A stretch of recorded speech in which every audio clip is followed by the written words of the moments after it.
One, two, three, four. We are We're live. live. Hey, welcome back. Welcome to Quarantine on Fire. We Good have a good show morning. for you today.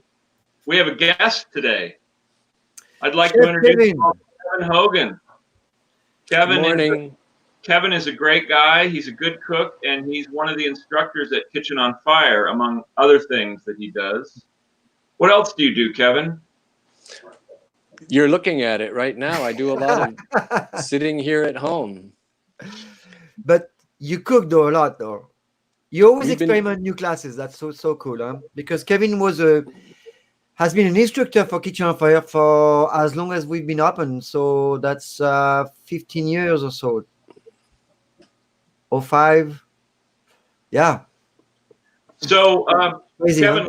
you something because you're doing a webcast now like we are. You're doing one called Breakfast in Kevin's Kitchen. Am I right? Yes. Well, I'm doing a series of videos. Oh, I see. Because I miss all my Kitchen on Fire friends and students Yeah, so right. much. And because I am just sitting here, we can do what we can do at the moment, which is to make videos. And because we are living sort of a month of Sundays right now, why not do breakfast? I see. Well, that was going to be my next question. Why breakfast? So, yeah, breakfast is great. You know, And plus, it's fun for people. They need to do anything. Anything is great. And I know you're a great baker, so that's going to be awesome. This is except from that video. Well, and it's fun. Like you said, a lot of people love to cook breakfast, but it's typically relegated to Sunday mornings when they've got the time and the family's all together. And now, kind of for a lot of us, every day is Sunday. So why not? and Yeah, right. and if anybody who's been to the local grocery stores knows that all the wheat flour is gone. My initial reaction to that was, what's everybody doing with all that wheat flour? Nobody knows how to cook. But That's up to my you. assumption now is that there are a lot of people at home with bags of wheat flour that have gone unused while the rest of the groceries have gotten eaten up. And so starting at a very basic level, the desire was just to find a way to help people Great. get breakfast on the table at home. know. Oh, that's a great idea. I didn't realize that the flour shelves were being wiped out. Yeah, they are. It's crazy, huh? It's one of the few things that we've really completely gotten rid of. Flour went away, pasta went away, Toilet paper. toilet paper, of course, the classic. But Well, my wife's the baker in our household, and she bakes gluten-free exclusively. So that's, I guess, why we didn't notice the flour was all gone. and the next video in the series will be a gluten-free brown butter cornbread recipe Ooh, that yeah. will address those of us who either used up or never got to the flour while it was around. It comes and goes now, so I wanted to do something for people who either don't want or can't get wheat flour. So we'll do a really nice skillet cornbread recipe. These recipes are coming from, me being a kid, the things I've done all my life, the things that I know most personally. So this is all vernacular cooking. This isn't anybody's chefy specialty or anything like that. I wasn't trying to make much of a statement with what we're doing. I just wanted to get some good basic tools out there for people to use at a time like this when, these sorts of foods are the things that we want. I'll get Very the link. I'll put the link. I'll put your video. There's a way to put the video on Kitchen on Fire YouTube, right, Kevin? I at the present time, I see you've got the link on the page, and people are welcome I don't know to if they can see access it there. that link, but I will put the link into. I'll put the link somewhere that you Mhm. can find it. Well, I And can, that's a really easy link to remember. I've already memorized it. Now close your eyes and say it again, James. and Say it so better. these are short videos. This is just a 6-minute video. The next one will be the same, and the ones after that TBD. But they are intended to be something you can use quickly. They're not long personal statements or anything. And I like your pajama. Yes, Yeah. we are at breakfast, so production secret. We did shoot this at 4 p.m, and I don't actually wear pajamas and bathrobe all day, but I wanted to say breakfast to people, and so here we Wow, are. that's so good. So you did the whole thing, like prep and everything. That's so great. And there's no rule that says you can't have breakfast at 4 p.m. I just want to point that out. And there's no rule that biscuits have to be breakfast. In fact, last night we made wonderful leftover chicken and dumplings using this very biscuit recipe, and this exact same process on top of leftover chicken and a cream sauce with some onions and celery made a beautiful chicken and dumplings recipe. So Yeah. no, biscuits are for everybody. But this is where we start. That's great, man. Very nice. There is no rule. As you probably know, because I'm sure you've watched every episode of our podcast and are just addicted to it, we answer questions that have been posed by students at Kitchen on Fire over the years. And a lot of them are getting sick and tired of waiting for the answers. So we're trying to give as many as we can. Yeah. So this is a question that we have today from a student that I thought would be good to ask while you're on the show, because you can answer it for yourself too. And the question is, what inspired you to become a chef? And this is really for you too, because of course I'm not a chef. I can talk about what inspired me to learn how to cook, but I'm not a professional cook. So what inspired you guys to be professional? Well, for me, it was my mom. So I started with my mom. At 15, she had a restaurant in Paris. Both my parents are doctors, and then my mom went back to the restaurant business because that's really what she loves to do. And so she had a really cool restaurant in Paris, really, really, really good. And I worked with her. Started at 15. I was working on weekends, doing dishes, of course. Then I moved up to doing desserts. That doesn't mean I made a dessert. I just played it. So, you have all the dessert, and then you put the thing, the little fruit and whatever. And then I was doing the appetizer, which is the same. It's not, I don't make appetizer. Everything is set and I place them, and then the chef kind of finish them. And that's how I was kind of excited. And I love this job. I love that job. It was really interesting. And we talked yesterday about it. Remember, James, we talked about what do we enjoy the most, remember? Yeah. So this back to what we talked yesterday, it's all this stuff. It's like, all this traveling. So this is for me. That's how I get started, and I got excited because I love the work. I still do. It's been 45 years. Did I mention free drinks? Yeah. Many times. Yeah. Kevin, what got you into it? Have you cooked all your life? Did you cook as a child? That's my backstory, really. I'm not a chef per se. I'm not a restaurant guy. I'm a home cook, from an early age. And the reason that my breakfast series starts with biscuits is because biscuits are sort of my sort of origin story, my Proustian moment, my basic sort of food from childhood that I started eating and learning to cook when I started working in restaurants as a teenager. A little diner in Atlanta, Georgia called Eats and Sweets. Wow. All my high school friends who will see this on Facebook will know it. But it hasn't existed for many years. Really? But that's what started me cooking. But it has only really been since working with Kitchen on Fire that I've been focusing on it as a thing that I actually do for a living. I was in the food and wine business for 8-10 years prior to working with before Chef Olive said, please come help teach paella class. Yeah, he started with paella, which actually I gotta tell you that Chef Kevin is a really excellent chef. Huh? He if not, he would not be working with me.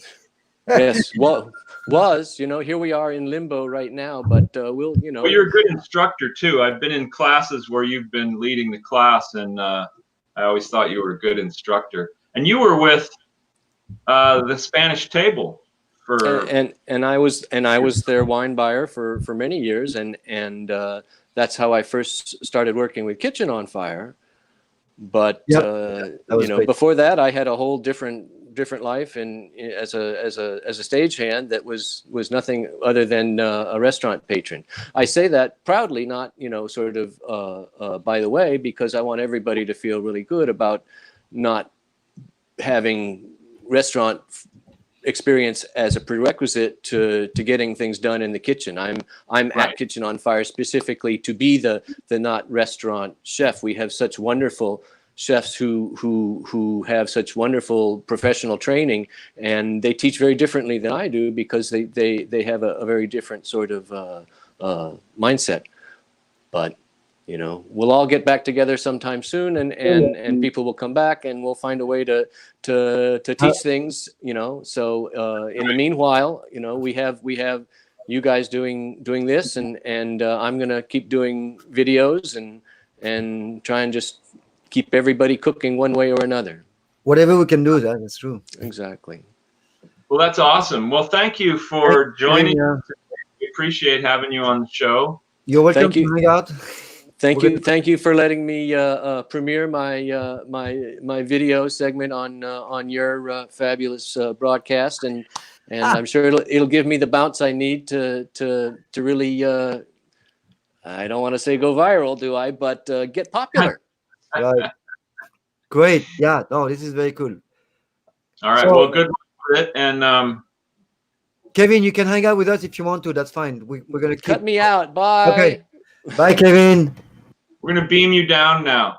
All He's right. off. Kevin Hogan. Great guy. Yeah. Good Very good paella friend. too. Okay. So, what is your next one? My next question, well, it's not my question, but I'm going to Yeah. recite the question. You keep saying that. What are some of the best kept secrets in the professional kitchen? And that's an interesting question because, I can tell you right off the bat that the best kept secret in the professional kitchen is that the sous chef is sleeping with one of the waitresses. Yeah. Okay. Good. So don't anyone tell anyone because it's a secret. Right. But they probably mean food secrets. I saw Yes. Roman pop up there for a second. Is he just He was peeking? saying, yeah. So, yeah. So best kept secrets. What do you think? So I'm not sure secrets per se. no, there's no secret, but I made a list of things that I kind of a base. Yeah, these are things that happen in a professional kitchen that most people don't do at home, or they Right. should do some variation of it at home, but they often don't. They don't know how, and that's So seasoning very important. Most people are afraid of salt and whatever. yeah. They're afraid of salt, and they don't know about spices, and they don't know how to use spices. Fats and salt is where the flavors are.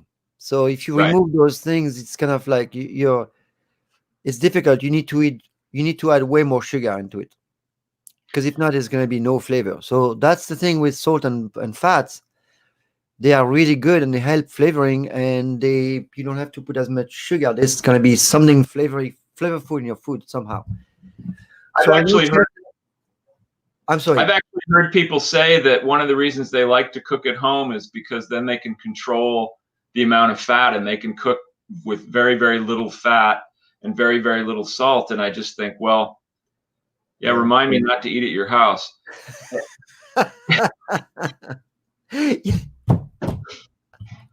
And it's true. I mean, people are so afraid of fat. They've been so brainwashed into thinking that fat is so bad for you, or that it's going to make you fat. Well, people are going to have to turn around on their thinking about the food, man. Yeah. Now that doesn't mean that you've got to overdo it. I mean, anything you use in the kitchen, you should use with some sense of moderation. And Exactly. balance, a sense of balance in cooking. But you shouldn't be afraid of the fat. The fat is where all the it's what carries flavor in food. It's what carries flavor in meat. So when people say I've had people get jamon serrano in the restaurant and then they cut away all the fat. I come look at their plate, they've got a pile of fat on the plate and they've eaten all. Well, it couldn't have tasted like much because you took all the fat away. And also, I know when few 10 years ago when they started to sell when I used to make in my tapas class, I would buy jamon serrano to go to do my croquetas or whatever I need to do for the class, and I would go get some nice thick slices of jamon serrano. So they would slice the nice slice, and I was excited, and then they go and they remove all the fat, and I'm like, don't touch it, oh my god. And they're like, but people don't want that. I'm like, okay, give me the whole thing, don't touch it. Yeah. And every time I used to go after, I'd say, please leave the fat, give me a fatty one, I want fat. And they were like, okay. I'm like, yeah. So, and then stocks, of course. Stocks are something that a lot of people don't do. Stock.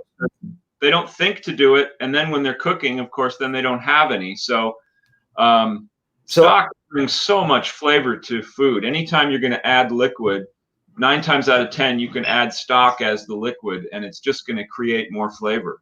Wine works also.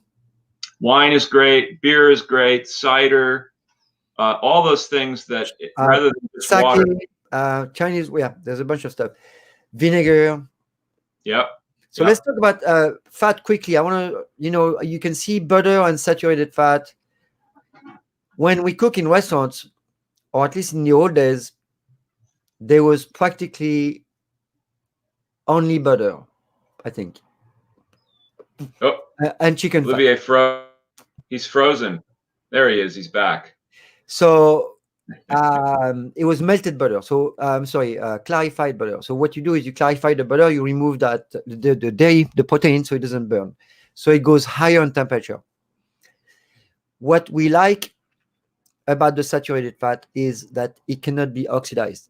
So it could eventually, if you really go hard at the burning, but it's almost impossible to oxidize, which is very, very important. That means I cannot create damaged fat that goes in my body. We should probably point out how you clear butter. So you cook it gently, let it go.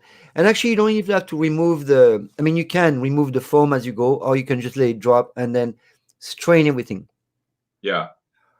You don't want to eat the brown bits.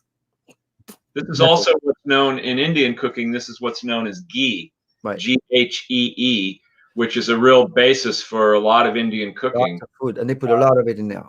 And ghee is just simply clarified butter, and it keeps longer because the milk solids are gone, and those are what are going to turn. So you're left with just sort of pure fat, which lasts a long time.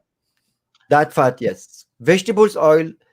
The funny thing with vegetable oil is that there's no vegetables in it. So all these vegetable oil are pretty much from seeds. Mm-hmm.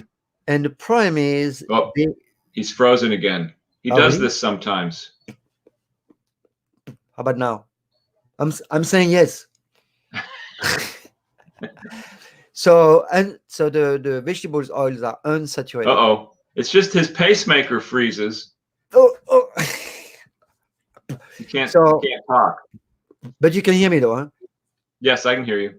Okay. So anyway, so the vegetables oil, they are usually made of seeds, and they have the problem I have with those is a lot of time they're already oxidized because it's they don't keep well.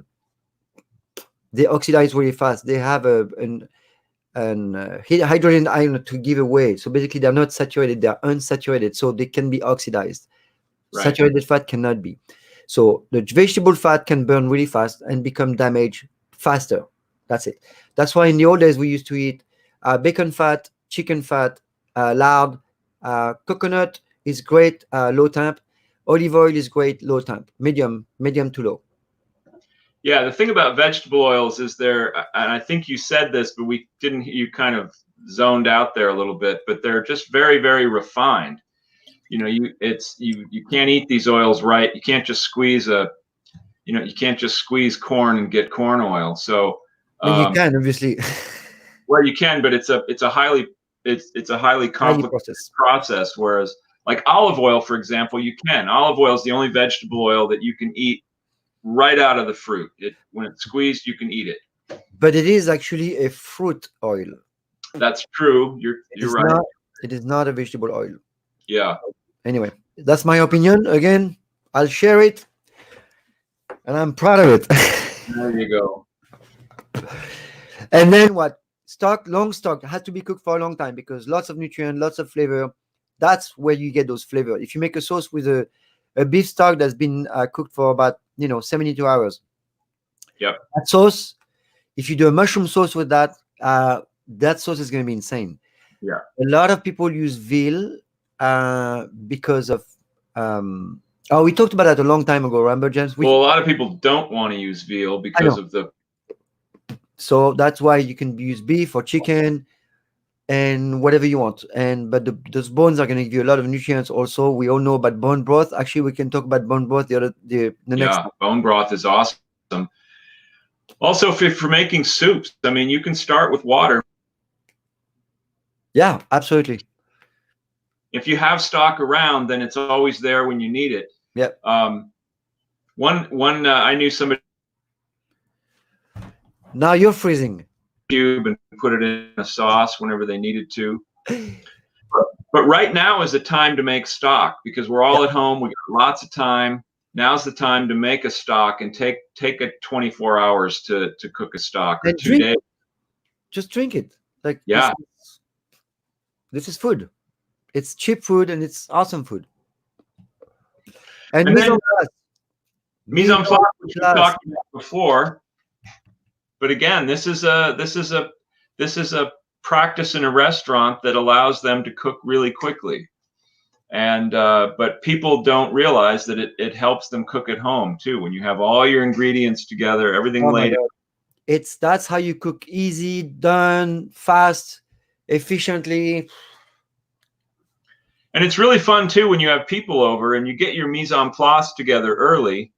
And then when people are around, you can cook a la minute, as they say. You can cook really quickly at the very end when it's time to eat, and it's so easy to do, and you don't have to worry about all the prep. So yep, great thing to do. What other? Man, so those are the secrets. There's many secrets. I didn't want to go into the secrets of I read sometime, there's always this idiot journalist that has to say something nasty and stupid, like, restaurant, don't eat the special because it's a leftover food. Yeah. Yes, it's true. We calculate for that. We plan for that. It's not, it's not like food that's rotten that we serve to the customers. It's planned. How we build our menu is we have this dish for the next 2 or 3 days. That base nutrient, we buy more of that ingredient because we know that a lot of the cooked food from that dishes are going to go into the stew and to the special. That is a system. This is how we can, make some money in restaurants. It's how you control the cost of food in a restaurant by planning ahead. That's how you work. That's how you do. Use up everything. We do a dish called ropa vieja, and we don't have it all the time, but we have it occasionally, and it's like a beef stew. It's shredded beef stew with peppers and stuff in it. It means old clothes or old rags. Yep. And Moy makes it from the trim from the filet. Exactly. And he saves that up, and then when he has enough, then he makes a ropa vieja. So it's not, yes, it is leftovers technically. Yeah. And it helps him keep his costs down. It's calculated. Also, I don't know, guys, if you're aware, but the National Restaurant Association, so I follow those numbers because it's kind of frozen again.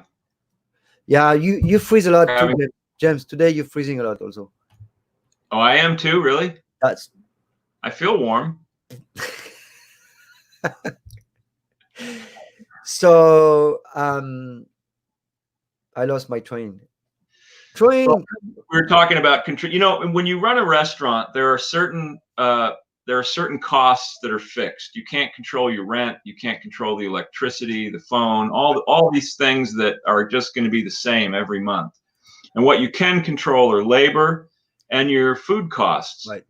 And labor, you can control it to a certain degree. You know that you need X amount of people on the floor. You need X amount of people in the kitchen to do what you do. All the time, whether a customer come or not. So you can control that to a degree, but it's somewhat fixed.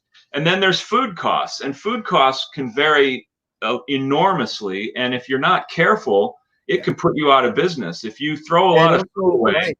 Exactly. So if you have to plan your menu so that you can use the leftover, that's the idea. A good chef has this whole menu to 10 days plan. That's so right. when there's about 2 big orders, nothing goes in the garbage. Because the worst thing you can do at home too is throw away good food. So the more you can use food, I mean, people have such a bad idea of leftovers. They think of, my mom's tuna casserole. Oh my God, we're having this for dinner again. I actually enjoy leftovers, and we sometimes cook more than we think we're going to eat because we know it'll be great to have a bowl of rice in the fridge. It'll be great to have a half of a steak in the fridge or a half of a roast chicken. These are things that can be used for other meals. You can either just pick at them or you can. So, last thing I wanted to say before we go, we're freezing a lot today. Sorry, guys. I don't know what's going on, but whatever. The National Restaurant Association, when you look at the number of profits, you can see that the profit average US was 7% in average. It can go up and down, but that's kind of a very that's your window. So it's very small, right? Right. Some people have a bigger profit margins because they have huge volumes, which is great. I'm really happy for them, or they charge more and whatever. But in general, the profits is really tight on restaurants. So you have to be careful. Hi, Shahab. Hi, Shahab. Also, in a good restaurant like Cesar, like so many others, like Chez Panisse. Oh, great. It's only you that freezes. Oh, my God.